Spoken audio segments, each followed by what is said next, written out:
आज तुम्ही मुख्यमंत्र्यांची भेट घेतली, नेमकं काय करणार?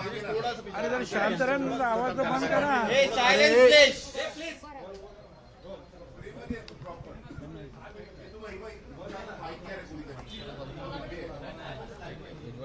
धरू का मी?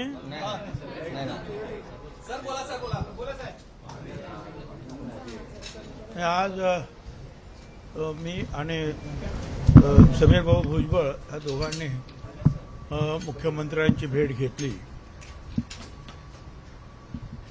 त्यांच्याबरोबर जे आहे अनेक गोष्टीची चर्चा झाली.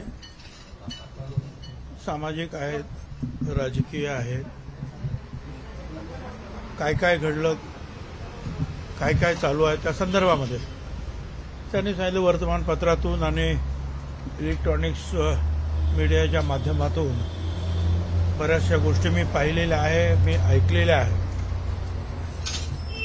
आणि चर्चेनंतर त्यांनी एवढं सांगितलं की हे आपण मान्यच करायला पाहिजे की ह्या वेळेला हा जो महाविजय आपल्याला मिळालेला आहे महायुतीला, याच्या मागं जे आहे ओबीसीचं आपल्याला जे पाठबळ मोठ्या प्रमाणावर लाभलं त्याचा सुद्धा मोठा वाटा आहे. इतर गोष्टींचा वाटा आहेच, पण ओबीसीनी विशेषतः या वेळेला आपल्या महायुतीला जो आशीर्वाद दिला त्याबद्दल आपण खरोखरच सगळ्यांचे आभार मानले पाहिजे. आणि हे लक्षात घेऊन कुठल्याही परिस्थितीमध्ये ओबीसीचं नुकसान होणार नाही याची काळजी मला सुद्धा खूप आहे. आणि कदापि जे आहे ओबीसीचं नुकसान होऊ देणार सुद्धा नाही. पण आता जे काही सुरू आहे साधारणपणे राज्यामध्ये, आता पुढचे 5-6 दिवस आपल्याला कल्पना आहे की मुलांना शाळा कॉलेजला सुट्ट्या पडलेल्या आहेत आणि एक वेगळं वातावरण आहे. तर एक 8-10 दिवस मला तुम्ही द्या.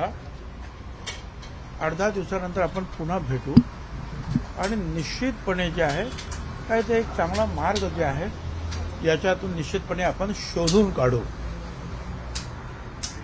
आणि माझी आपल्याला विनंती आहे, असं सुद्धा सांगा सगळ्यांना, ओबीसी नेत्यांना, तुम्ही जरूर त्याच्यावर साधक बाधक विचार करतो आहेत. हा सुद्धा निरोप जो आहे ओबीसी आणि त्यांच्या ओबीसींना सपोर्ट करणारे सर्व जे काही घटक आहेत त्या सगळ्यांना सांगा की आपण थोडं शांततेनं घेऊया आणि एक 10-12 दिवसामध्ये आपल्याला जेवढं काही चांगलं काही करता येईल, काही मार्ग काढता येईल त्याबद्दल सखोल चर्चा आपण करू. भुजबळ साहेब, प्रश्न उपस्थित राहतोय की तुमची नाराजी नेमकी कशामुळे कमी होईल असं व्यक्तिगत मत आहे तुमचं? ते मी वारंवार सांगितलेलं आहे.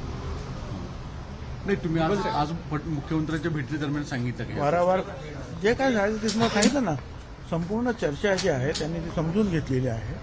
काय काय झालं ते तुम्हाला सांगितलं.